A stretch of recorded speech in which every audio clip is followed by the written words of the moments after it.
So I was looking for something to put my shoes in, and I came across this shelving unit, which I actually really like. It has 5 different levels that go across and then 3 down, so you can get like 15 shoes in here.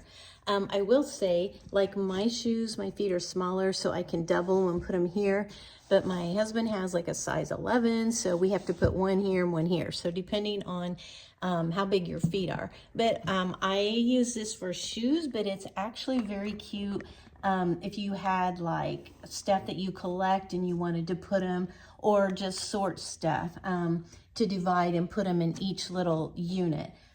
You can see my hand goes back there. But it's pretty deep. I would say like 12 inches deep it goes back.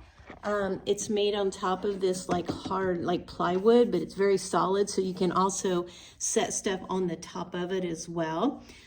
We've had it for a while and just really like it, and I've used it. Right now I'm using it for shoes, but I have used it for several other things as well. I had it in my kitchen for some other stuff.